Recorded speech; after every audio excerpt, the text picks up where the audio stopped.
Assalamu alaykum. Kitap o'qish munbiri avlodlar to'rbitiga xush keldingiz. Mening ismim Nuriya Rahman. Men hozir Gretsiyaning Serifos degan bir kichik orolida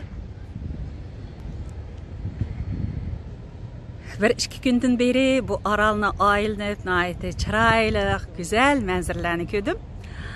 Oldi bilan qisqacha tanishtirib o'tsam, bu orol Serifos, Türkçe Serif adası deydiken hatta. Mana eng yuqoridagi bu yer mushu kichik orolning markazi Kora degan yer ekan. O'sha eng ustigacha chiqdik tunugin bir aylanib.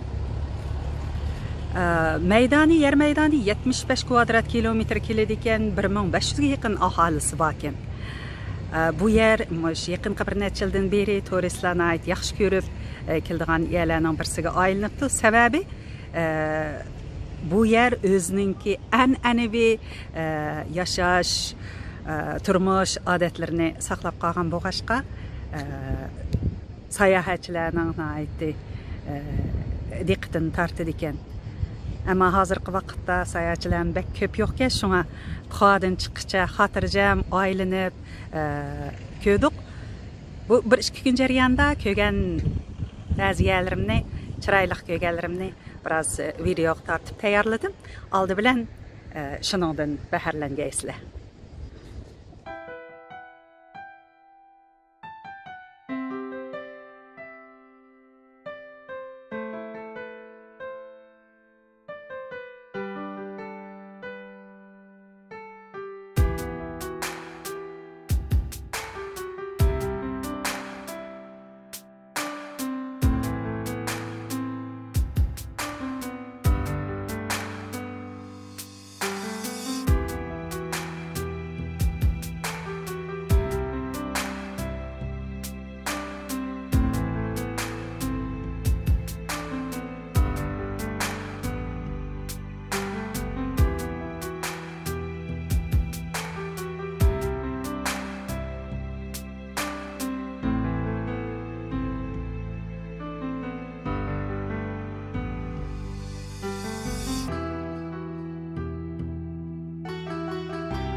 Xo'sh, yuqorqi qisqa videodan bahramand bo'lishinglarni tilayman.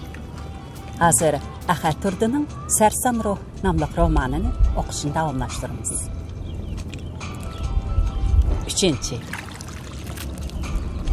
G'o'jimollaning tunji qitim qilgan mustaqil ishi cho'ng davolg'ushga sabab bo'ldi. 100 yoshlik Vazilin muddatdan 3 kun burun Jedda portiga yetib keldi. malning tez kelganligidan xo'shal bo'lgan G'o'jimolla yashiklarni topshirib elib etib, ko'ngli lassada bo'lib qoldi. Chunki u ko'rgan yashiklarning hammasi yog'lashang'u edi. Ichidagi may to'kilib, sirtqa tepchirab chiqqandek ko'rinadi. G'o'jimolla huduqib, tamtirab bir yashikning og'zini ochdi. Ochdi-yu, danq etib turib qoldi. Chunki yashikka qochlangani bir jinliq shesh qutilar edi. Texi ikki sheshi sunib, ichidagi vazelin to'kilib, erib ketgan edi. Bundaq ahvol har 3-4 yashikning birida yuz bergan edi. G'o'jimolla nima qilarini bilmay, beshini qamonlig'inicha o'ltirib qoldi. Uning xiyolidagi vazelin kichik qalay qutilarga qachlangan, har qanday odam 4 tanga pul chiqarib ola oladigan, aylanishi tez, bahosi arzon, apchil mal bo'lishi kerak edi.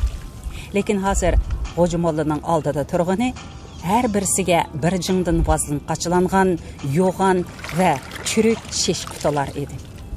Buningga xaridor topmoq tas edi. Hech kimmi bir qitimda bir jing vazelin ilib ishlatmaydi. Uni parchalab setish texmo mumkin emas edi. Uning ustiga yo'lda kelgicha bu sheshilarning bir munchisi sunib, nurg'un ziyon bo'lgan edi. Endi buni kim ustiga oladi? G'o'jimolla o'ylagan siri xuddi bir cho'nqur hanqa tushib ketayotgandek ansizlik ichida qoldi. Uning qaram yuragi ansiz so'qib ketdi. Lekin G'o'jimolla yana darhol o'zini o'ngshib olib, savallikni boshqa tarafdan izlashga boshladi. Bundaq chaqlarda u bekma hushyor bo'lib ketadi. Xuddi tadan tulkidek qapqan to'zoqlardan agib o'tib ketishga usta edi.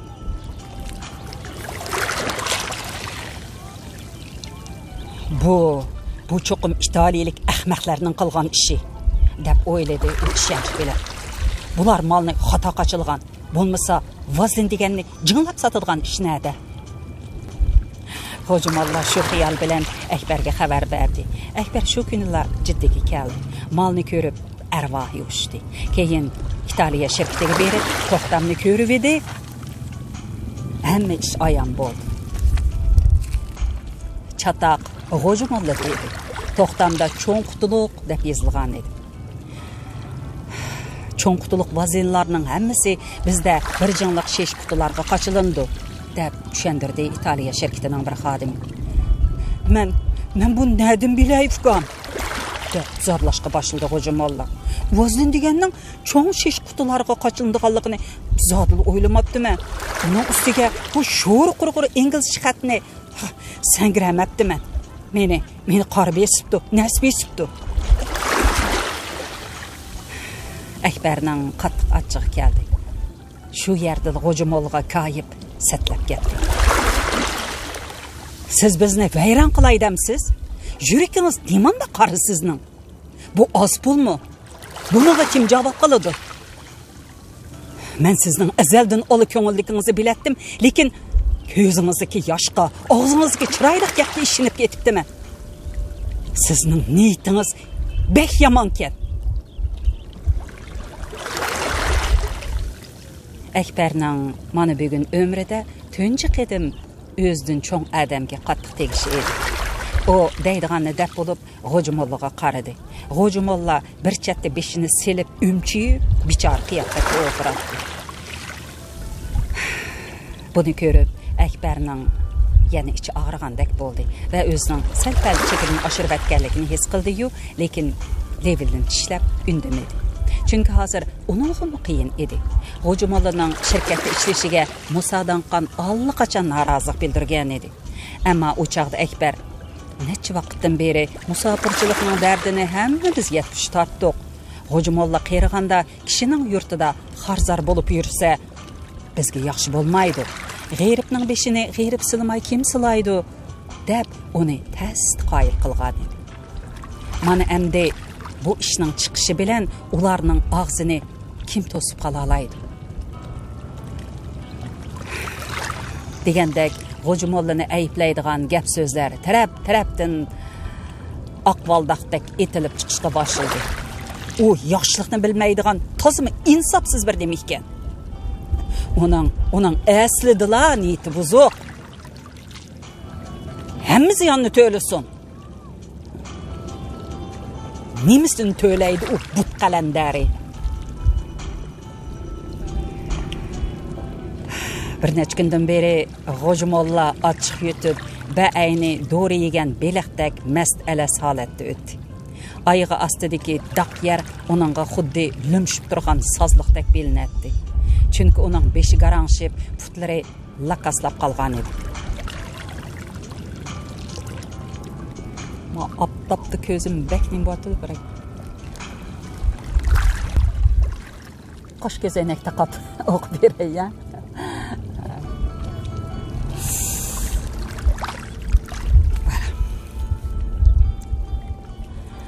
Xo'jamolla tunji qitim qilgan ishining bundaq falokatga yo'liqishini xolamaydi.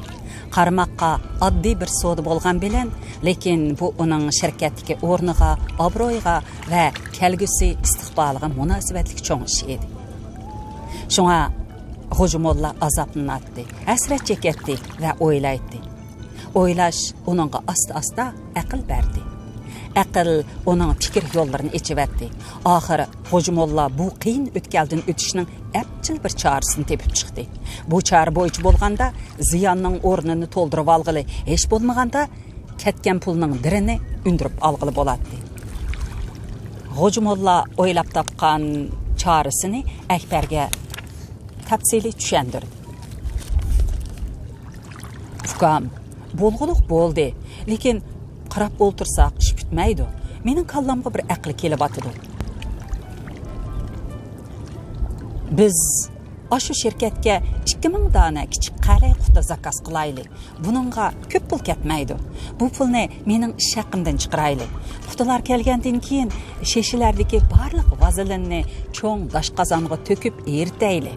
Ondan süzgich bilan süzib kichik qalay qutilarga qachilaylik. Süzüş jarayonida çeqilgan shishlarning uvoqlari tozlandi. Quti qachilangan maymi sovugan hamon qatdi. Men hisoblab ko'rdim. Mushunday qilsak, ziyonni to'ldirib ola olaydik ekanmiz. Akbar uzoq o'ylab o'ltirmadi. Boy turilgan qo'shimisi, tutilgan chiroyi biroz yumshab, echilgandek bo'ldi. Chunki bu chora uningga yoqqan edi. Mushunda qilganda ziyonni to'ldirib olishning sirtida hatto az to'la foydami olg'ili bo'ldigandek qiladi. O Xo'jamollaning ahliga, ditiga yana qoyil bo'ldi. Bundaq odamlarning qo'lidan foydami, ziyonmi, yaxshilikmi, yomonlikmi keladi. Bundaq odamlar yana qo'lidan ish kelmaydigan, ditsiz, hamoqat odamlarga qaraganda chindan yaxshi edi. Lekin u ko'nglidan kashgan bu xiyollarni Xo'jamollaga qilib sezdirmadi va so'g'oqqonlik bilan kesibli mundaq dedi. Bo'ladi, siz deganda qilib boqaylik. Bu ishni yana o'zingiz ishlang. Xo'jamolla shu kunila jiddiga keldi. Heliq shirkat bilan so'zlashib 2000 dona quruq kichik qalay quta buyurdi. Ular qutini yo'lovchilar aeroplani bilan keltirib berishga va'da qildi. Degandek kelar hapsi nayda chiroyli nafs ishlangan 2000 dona vazelin qutilari Xo'jamollaning qo'liga tegdi. Xo'jamolla shu kunila bir necha madikar yollab portning cho'ng iskilatida o'z plani bo'yicha ishga kirishib ketdi. Cho'ng dashqazon esildi. Shishlardagi maylar qozonga to'kilib o't qalandi. May erib tingandan keyin süzgichlarda süzülüp kichik qalay qutilarga qachilandi. Bu ishlarga bari yo'qi 2 kun ketdi. Xo'jamolla juliq chiqidek qattiq ishildi. Astoydilligidan hatto bekor bo'lgan yangi vazelin shishlarini Italiya shirkatiga olib, "Buni sizlar o'tkazib olinglar, hammasi yangi, sapsaq, qayta ishlasanglar bo'laverdi" deb o'zlarining bu qitimqi sodada ko'p ziyon tortganligini, jafo chekkanligini ko'yib pishib tushundirdi. Shirkatdagilarmi ularning kichkina uqishmaslik bilan bir muncha ziyon va ovarchilikka duch kelganligini o'z ko'z bilan ko'rgan edi. Shunga ular muzokaralashib, bahoda 15% e'tibor qilishni qaror qildi. Shuning bilan boshdagi qattiq ish oxiriga kelganda tatliq ishga aylandi. Kichik qutiliq vaznlar nihoyatda tezla bozor topdi. Xo'jamolla o'z topgan ovarchilikni yana o'zi yengib, shirkatdagilar oldida burunqidaklar yuz ochiq bo'lib oldi. Bugün u chiroyi xo'shal, ruhi baland kayfiyatda Akbarning ishxonasiga kirib, "Uka, men endi o'tgankidek ayblab yurmaydigansan. Agar bu ishda sen degandek yomon niyatli bo'lgan bo'lsam, bag'rimda chiroq ko'ysin" deb qalbini tushundirdi va Akbarning ishonchiga erishish uchun nurg'on amri ma'ruflarni so'zladi. Akbarmo bir narsa demoqchi bo'lib, endi og'zini o'mallab turib edi, telefon jiringlab qoldi. U telefonni qo'liga olibla hayajondan varqirab ketdi. "O'g'il? Pah, o'g'il. Meningmi o'g'lim bor bo'ldi?" Telefon cho'ng qizi Anarguldan kelgan edi. U onasining bo'shatganligini, o'ziga bir chiroyli ufq tug'ib berganligini xabar qilgan edi. "Aka, o'tgan kishilarga salovat", dedi Akbar xushalligidan yangi farzandini ko'rishga aldirab. "Ishlayvering, men sizga ishonaman." Akbar Bulg'ariya so'mkasini qo'ltiqiga qistirib, xushalxo'ram holda sirtqa mangdi. G'o'jimolla uning orqasidan qarab, alam bilan o'z-o'ziga pichirladi. "Senda turmas bu davlat, menda turmas bu mehnat."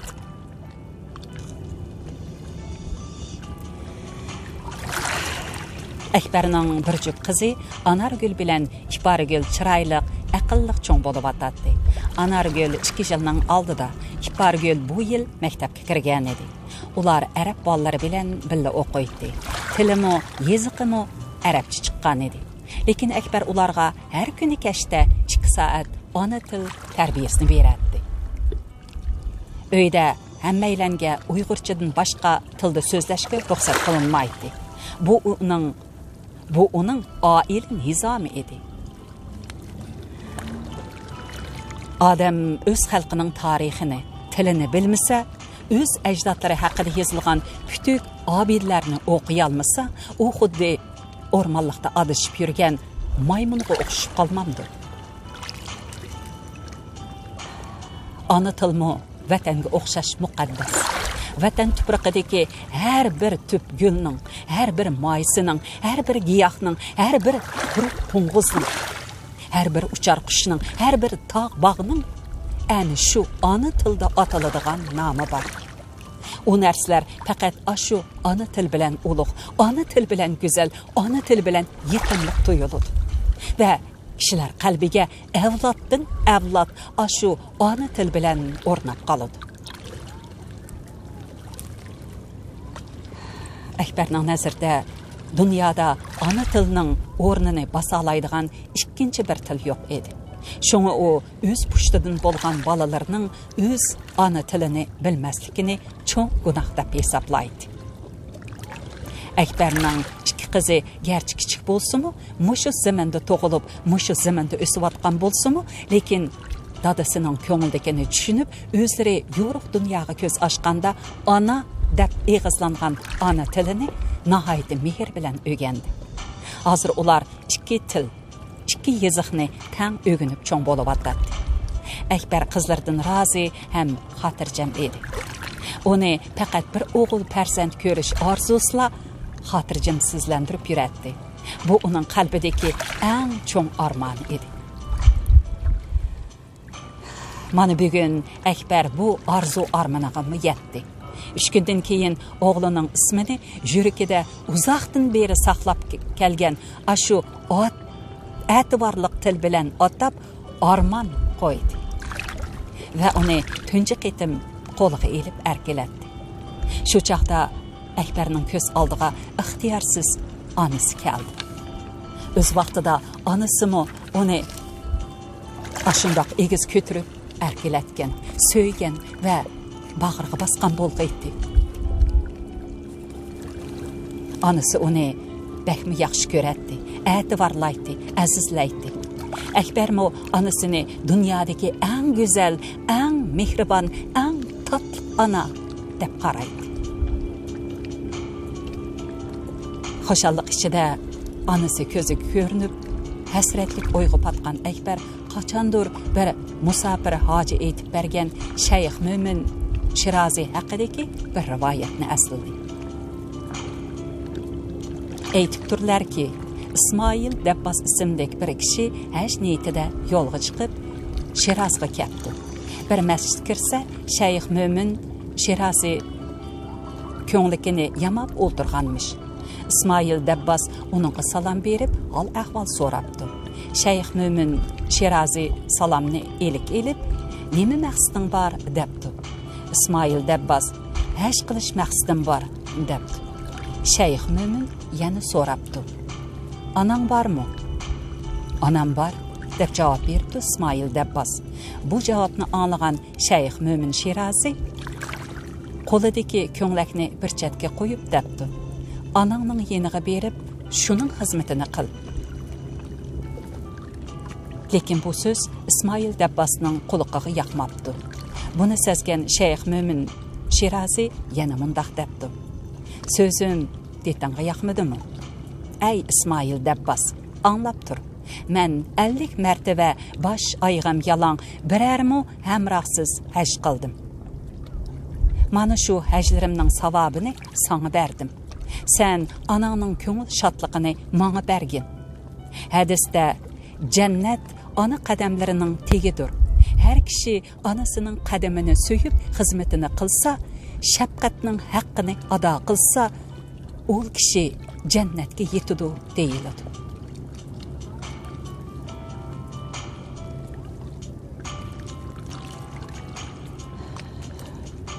Akbar har qitim bu rivoyatni aslasa, yuragi og'rib ketadi.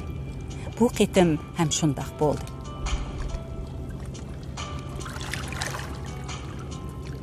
Bechora anam, yeningda bo'lsam, xizmatingni qilib, ko'ngliringni shod qilmamdim, deb o'yladi.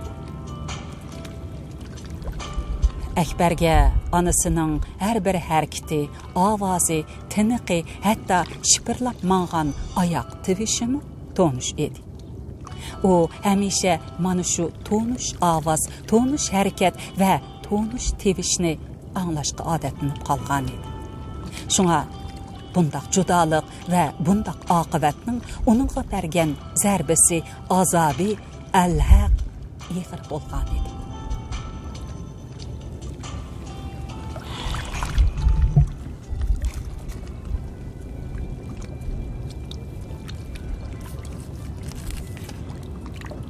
Bundaq chaqlarda Akbar muңlanatdi.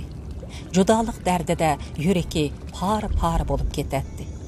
Xayol qushlari parvoz qilib, bu otash zaminning hamma yeridan, qaqas cho'llaridan, u tog' bilan bu tog'ning orliqidan, hatto muqaddas Kaibidan parvona bo'lib, onasini istaydi.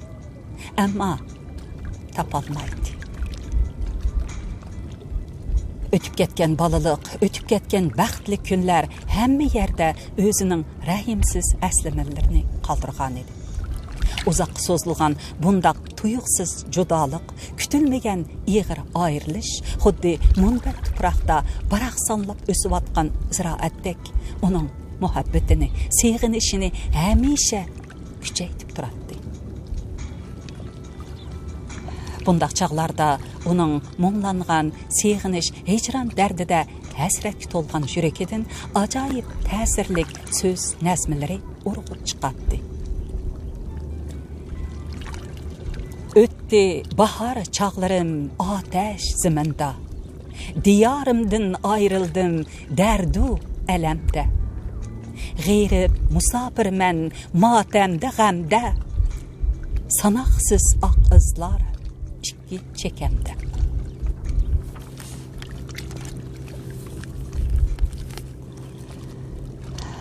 On birinci bab.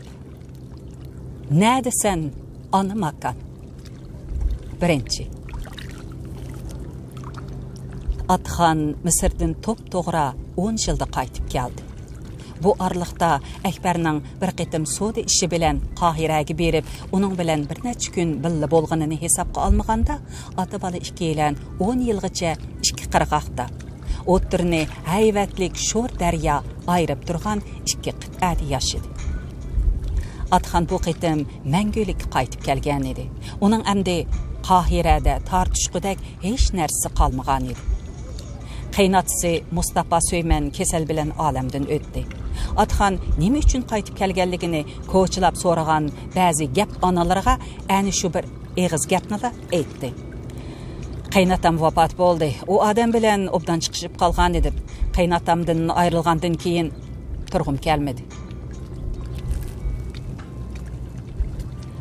Bu uning og'zidagi gap edi. Yuragida bo'lsa, xuddi asta oqadigan azim daryoning tegidagi shiddatli iqindak ig'ir azoblar bor edi. Darvaqa Atxan qaynotasi Mustafa Söymen bilan obdan chiqishib qolgan edi. Mustafa Söymen uni obdan hurmatladi, e'tiborladi. Kasal bo'lib yotgan vaqtida bütün tijoratini uningga ishinib topshirdi. Atxanmo uning ishonchini yerda qo'ymadi. Halollik, samimiylik bilan obdan ishildi. Qachonki qaynotasi o'ldi, ahvol shundan keyin asta-asta o'zgarishga boshladi. Bu qaynonasining cho'tusi edi. Qaynonasi hushyor, shiddat xotin edi. Bir kuni u qizi Suhayba bilan paranglashib o'tirib, kuyovning ahvolini so'radi. "Bilmadim, ana", dedi Suhayba bir xil ishga azob bilan. Bu odam hozir yurtdagi bola chaqisining gap so'zlarini to'liq qiladigan bo'lib qoldi. Kunda degidek etdigandil qo'pibla yana shularni tushida ko'rganligini aytib, ko'nglimni bekli bizar qilyapti. Mana shu gapdan keyin qaynonasining ko'ngliga jin kirdi. U kuyoqlardan gumonlanishga boshladi. Atxanning amat bir kuni o'zlarini o'ngda qo'yib ketib qilishidan azrab qoldi. Shundan keyin o'zining bir navri inisini magazinga akilib, Atxanni magazinning iqtisodiy huquqidan asta-asta yiroqlashtirdi. Axir berib, uni tijoratning yuguri yetim ishlariga soldi. Bu ish qeyraganda Atxanga ar keldi. Uning qattiq ichi pushib yurgan kunlarda yana bir ko'ngilsiz ish yuz berdi. Bir kun kechda o'g'li Helimsha uningdan to'satdan so'rab qoldi. "Dodo, seni haqlar kelgindi deydi ekan. Bu qandaq gap?" "Sening qandaq gapkan?" dedi Atxan g'ujjida kelgan ochiqini besib. "Haras vatansiz kelgindi deydi ekan", dedi Helimsha texim echitib. "Sening rostili vataning yo'qmi dada?" Atxanning yuragi pichoq sanchilgandek shiddatli og'rib ketdi. Bu azobli gapning o'z o'g'lining og'zidan chiqishi uning ko'nglini qattiq bearam qilgan edi. "Senmi shundoq?" dedi u oxir o'g'liga bigiz qo'lini shiltib. Lekin Helimsha kutilmaganda mundoq dedi. "Yo'q, men undoq emas", dedi o'ktamlik bilan varqirab. "Qohira, mening yurtim, mening vatanim. Men Qohiralik. Og'zingni yum, bechqar." Atxan mana shu so'z bilan tang o'g'liga qattiq bir qachat urdi. Helimsha yerga yiqildi. Javg'iyidan suz qizil qon sirg'ab qoldi. Yig'i ovozini anglab uyga kirgan Suhayba yerda tepchaklab yotgan o'g'lini bag'riga besib, Atxanga tunji qitim bo'yin tavliq bilan chakchiyib turib varqiradi. "Rahimsiz, bag'irtosh!" Atxan xotiniga qarab, tazi bir dikinib bo'lib, yana o'zini bosdi. Chunki bu o'zining uyi emas edi. Xotinining uyida turib, xotiniga qo'l selish uning nazarida o'g'il bolachilik emas edi. Mana shu daqiqada Atxan o'zini qattiq xo'rlangan, haqoratlangan er sifatida his qilib, ichidan puchilib ketdi. G'ayriblik, musofirlik uning jonidan o'tib ketdi. Buni oz degandek, bir hafta o'tmay Helimshaning ismi qonuniy rasmiyatlar bilan Sadatga o'zgartirib etildi. Qaynonasi buni tushundirib, maktabdagi saboqdoshlari Helimsha degan ismni mazoq qilibdi. Shunga eg'izliga yuqishliroq ismga o'zgartirib shu deb izohat berdi. Mana shundan keyin Atxan hammani tushundi. U endi kimdan og'rinsin, kimga zarlansin? O'z o'tkin tar tursa, dunyoning kengligidan nima foyda? Hasrat, nadomat Atxanni ichidan urdi. Uni xuddi meti yegan buğdaydek ruhsiz tenke aylandırıp qo'yishga tas qaldı. Bu günlerde dünya onun köz aldıda kan içidigan, günahqa batqan vahşiylar alimiga aylanıp ketgan edi. Adxanның әмді dozaq bilan jannat giralishib ketgan qadimiy g'ovg'oliq shahar Qahirada bir kunmi turg'isi kelmadi. Adxanның hozir Makkadami turg'isi yo'q edi. Qandaqdir qudratli bir g'oyibi kuch uni o'zining ibtidosi, tug'ilib o'sgan vatan tuprog'iga tortib ketyapti. Adxan Mekke'ye kelip 3 günden keyin Ekber onun şerifiga çoğun ziyafet ötküzüp verdi. Adxan 10 yıldan beri görüşmegen dostları yaqinlari bilan uçuruşup dostluk, qeyrindoshlik mehriga obdan bir qiynab aldı. O Haris bilan görüşgende onu bag'riga besib ko'z yesh qildi. Abu Lahabning o'lim ustida bo'lolmaganligidan o'kinib, chin ko'nglidan afu so'radi.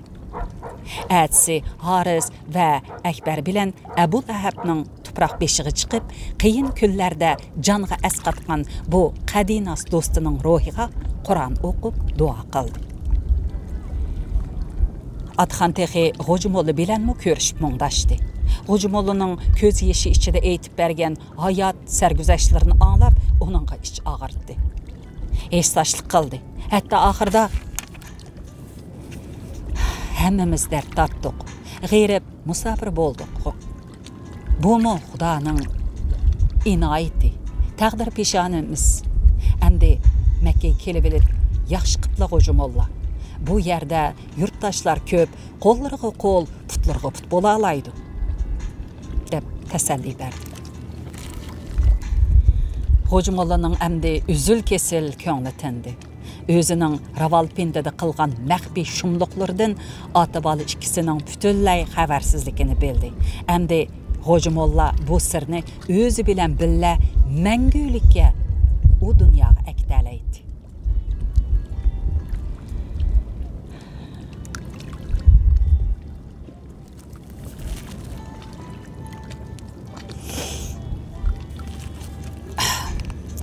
Adxan Əkbərnin həmrahlıqda bir gün Məkkenin bazar ko'chalarini aylandı. Haram məscidiga berib namoz o'qidi. Onun nəzərdə Məkkəmi, harammi kengayib, güzəlləşib, xeyli ko'p o'zgargan edi. Odamlarning taqdirqidan tortib, ruhiy kayfiyatigacha, yangi silingan zamonaviy uy imoratlaridan tortib, do'kon, magazinlardagi mol tovarlargacha o'zgargan, yangilangan, obatlashgan edi. 10 yıl haqiqatan mu qisqa vaqt emas edi. Bu 10 yılda Adxan mu nima kunlarni ko'rmadi. Qayg'u hasirti shod xoramliqidan ko'p bo'ldi. Yo'qotqini topqanidan eshib ketdi. Shunga u mu mushu bir necha yil ichida xuddi judunni qolgan gulgiyoqdek so'lishib, tez qerib ketdi. Chochlar tugul, qoshlari oqarib ketdi. Xuddi uylarning tam to'rislarini Konirgan siri torqaplagandek, yıllar ötken siri onun mu yüz közü, boyun başları uzun qısqa, icir-micir qoruqlar qaplap ketdi. Bir çağlarda satarının dəstisidək tik tutup mağıdığan becirim qaddi qametimi hazır egelib, mükçüp qalğan edi. Kichigidin tartib, sınışlıq tamaq yeb, pakiz kiyim kiyip, yolunun tüzüdü menip, kişiler bilen obdan çıkışıp ötüp, özünü zadılı upratmağan, bağrı yumşaq bu adam, keyinki günlerde turmuşunun tuyuqsuz kelgen mudhiş zərbelərə bərdaşlıq berəlmək qalğan idi. Adxan hazır burunqidək xuşxoy sözmən əməs idi. Cimğur xamuş görünədi. Əkbər dadısıdaki bu özgürüşünü görüp, onun yürekini besip durğan iğri bir dərtinin varlığını his qıldı. Dada, nemi boldun? Dedi o axır, içi tit-tit bolup. Özünü bək taşlıb etipsən, sən bundaq həsrət çekip, cimib kəssən, mən azaplanıb qalı dikənmən. Heç gəp yox, oğlum, dedi Adxan Əkbərnin köңlini tinçetişqə orunu. Әмді қиырдық, бір eğiz gap kemlik qılıdı, iki eğiz gap artıq keledi. Bundaq çağda adam put-qoludan madar ketib, qoğlap yetelmeydigan, qamallap tutalmaydigan bolup qalıdı eken. Sen ənsirmə, heç gap yox balam. Lekin muşu söhbətdən 3 gün keyin Atxan köңlidagi gapni Akbarga oxiri ochiq etdi. O kichik nevrisi Armanni o'yintib o'ltirib, xursingan holda mundaq dedi. Oğlum, öz yerida cho'nqur yiltiz tartmagan odam bu dunyoga hech qandaq iz qoldirmay o'tib ketadi ekan. Mening ömrüm shundaq ketdi. Sen mi shundaq ketyapsan? Lekin sen texi yosh, murat maqsadingni ishga oshirishga texi ulgurasan. Ammo men qiyirib qoldim. Qazo muhlati yaqin qoldi. Men oxirgi ömrümni bu yerda o'tkazishni xohlamayman. Hozir anang, ochang, singling va sen bilan men texi ko'rmagan qiyirindishing hamisha tushimga kirib meni chaqiryotdi. Ularni ko'rmay o'lib ketsam, ko'zim yumilmaydigan o'xshaydi. Uning ustiga qabrimning bu yerda qilib, keyingi kunlarda sening yo'lingni to'sib qo'yishdan ansirayman. Shunga men bir qarorga kelib qo'ydim, o'g'lim. Men buroroq mengib turay. Sen hozir shirkat qurib, cho'ng ishlarga tutish qilibsan. Bu ishlaringning oyig'i chiqsin. Angacha yo'llarma ochilib, qatnash qulaylashib qolar. Qahirada bir atçı bana Afganistan arqılıq mağdığan Baraxshan yolu to'g'risida so'zlab berdi. Bu yurtqa berishning eng yaqin ham to'salg'usiz yo'li ekan. Men Misrda topgan pullarimni mush safarga atadim. Sen meni oq yo'l tilab uzitib qo'y.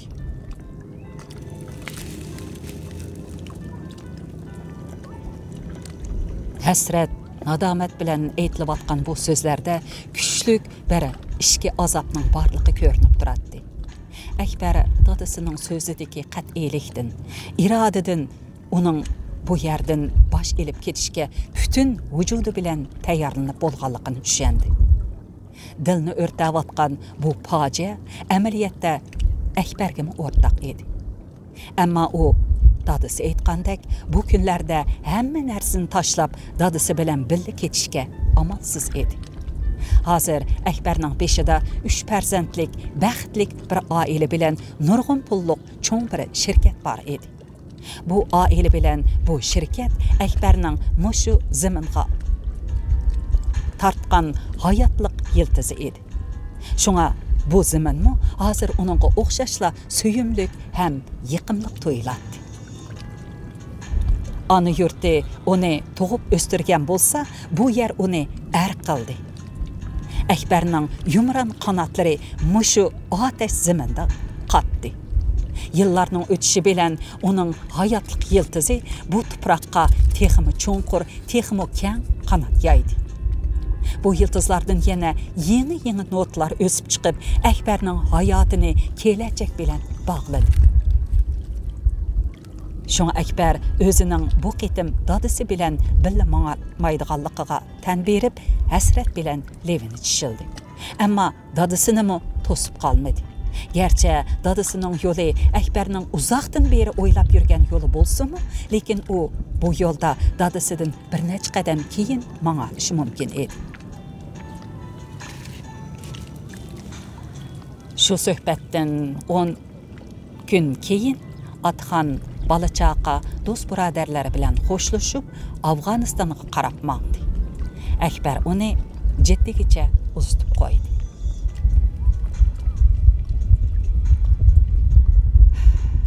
İkinci. Adam degen şundaq neme. Bäzide taşdek bolup nini boran çapqullarga pisand qılmaydı. Belki bundaq boran çapqullar içede pişip tavlanıp teximi berden boludu. Bäzide bolsa güldek nazik bolup kiçikkine yağmur yeşillarga berdaşlyk berelmeydi. Belki soluşup, tozup, özünü yoqtup koydu. Belki bu adamның ruh va tandan iborat bir-biriga butunlay o'xshashmaydigan ikki narsadan tashkil topganligidan bo'lsa kerak. Atxon Makkadan ayrilib 3 oy bo'lganda yana tuyuqsiz Makkada paydo bo'lib qoldi. U Afg'onistondan qaytib kelgan edi. Atxon kelibla xuddi ig'ir kasalga mubtalo bo'lgan odamdek o'rin tutib yetib qoldi. Haftadan keyin uning Afg'oniston safari haqida bir hikoya paydo bo'ldi. Bu hikoya ham shaharlarning Makkada, Jiddada va Toifda pat-pat bo'lib turadigan bazma barobatlarda eg'izdan eg'izga aytilib yurdi. Bu hikoyani Baktumir Atxonning og'zidan anlig'ini bo'yicha xeyli to'liq va aynan aytadi. Atxon hojim yurt va bola chaqi ishqini qalbiga pukib safarga otlanibdi. Atxon Afg'onistonga berib, u yerdagi Badaxshon dovinidan o'zsamla vatanimizning Toshqo'rg'on yoki Qog'iliq zaminiga tushiman deb o'ylaydi ekan. Demisimi, ajdodlarning qadimgi Yipak yo'li bo'lgan Badaxshon yo'li Hinduqush teg'i bilan Pamir teg'ining tutashgan yeriga joylashgan tor koridor bo'lib, u yerdan tutak elib ketmay, aman esan o'tsila Toshqo'rg'on tavasidagi Baba ko'liga yoki Qog'iliq tavasidagi ko'k yarg'i bora oladi ekan. Klassik shoirlarimizmi o'z vaqtida bu yo'lni La ila Koni Badaxshon deb tasvirlab ekan. Atxon hojim mana shu yo'ldan o'tish niyati bilan Afg'onistonga beribdi va u yerdan bir qechirni setib olib, yetarlik yemak-ichmakni ortib, kishilar ko'rsatib bergan nishon bo'yicha olg'a ilgirlabdi. Mengibdi. Bir kuni Rozung kentiga kelib orom olibdi. U yerdagi dehqon chorvachilar obdan kutib olibdi. Ondan yana mengibdi. Manga Langar degan yerga kelibdi. U yerda tunabdi. O'zimi, qechirimi bir kun harduq olibdi. Langarliklar uningga yo'lni texmi aniq ko'rsatib beribdi. Ularning aytishicha, oldidagi Abi Vahan daryosidan o'tib, daryoning kelish manbasini bo'ylab mangsa, Chaqmoq ko'liga keladi ekan. Ondan u yerdan kun chiqish tarafga qarab mengib, davondan halqisa, Toshqo'rg'on tavasiga o'tib ketalaydi ekan. Atxon hojim ularning ko'rsatgani bo'yicha yo'lni davom qilibdi. G'ilang soylardan o'tibdi, qoqas cho'llarni kesibdi.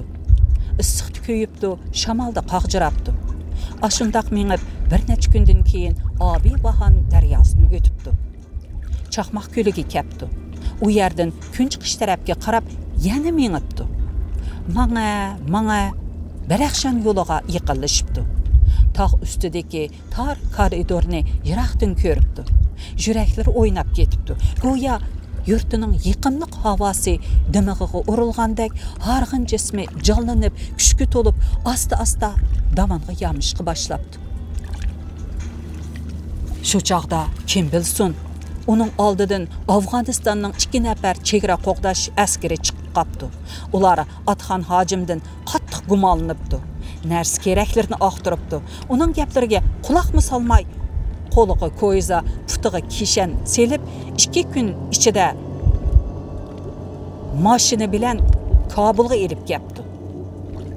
Harbiy taraf uni biror yerning josusi deb qattiq gumonlanibdi. Atxon hojim 10 kungacha Kobul turmisida qattiq nazorat ostida yetibdi. 10 kundan keyin so'roq qilibdi. Atxon hojim arabcha biladigan bir sot amaldorga o'zining beshidan o'tgan barliq ishlarni va bu qitimqi safar qilish muddasini tafsili so'zlab beribdi va oxirida yurt, vatan tuprog'iga oyoq besib o'lib ketsam roziman deb ko'z yosh qildi. Sud amaldori ta'sirlanibdi. Oxiri qayta tekshirish, Atxon hojimning bargan turgan yerlarini aniqlash, ko'rishgan odamlardan surishtirish orqali uningda o'zi aytgan ishdan boshqa hech qanday gumonliq taraflarning yo'qligini bilgandan keyin mundaq debdi.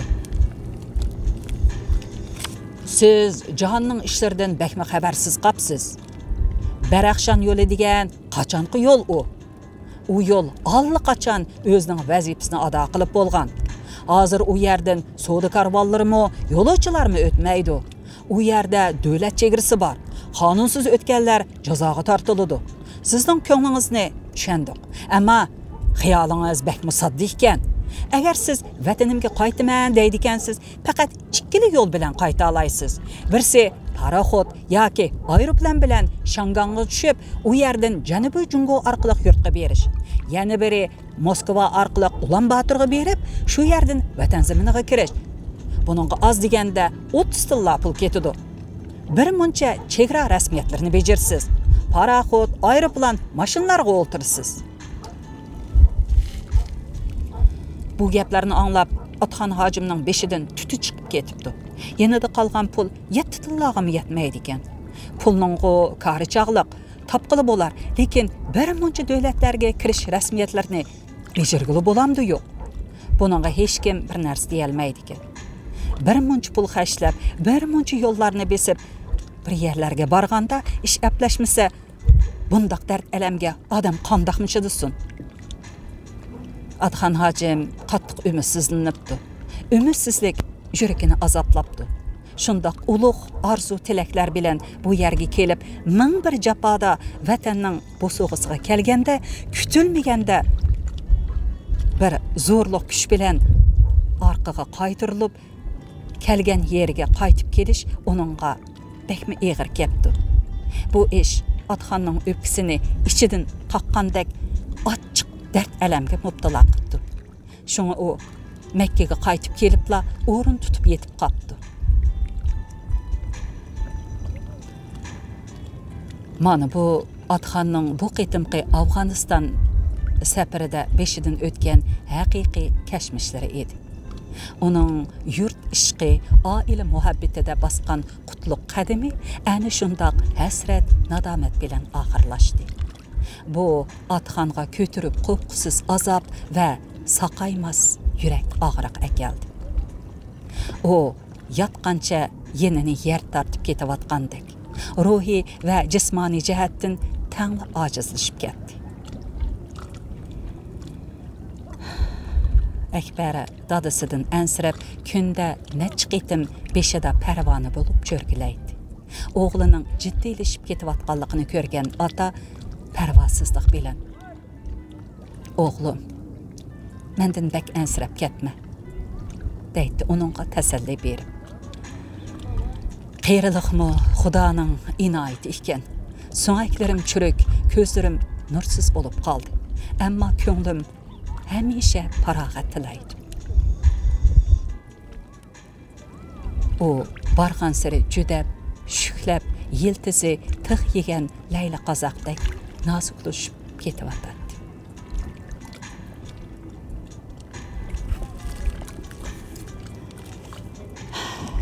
Ma'qul amsa, bugun shunchalik o'qib beray.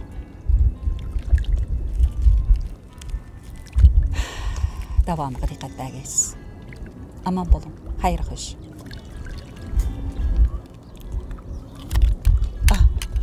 Bugun qo'sh ko'zoynak taqib o'qib berdim, chunki oftobbek kuchlik. Ammo bu chiroyli manzilni bu yerdan ketishdan ilgari o'qigan asarga kirgizay deb o'qib ketdim. Az qoldi, yana asarni tugaydiganga az qoldi. Rahmat.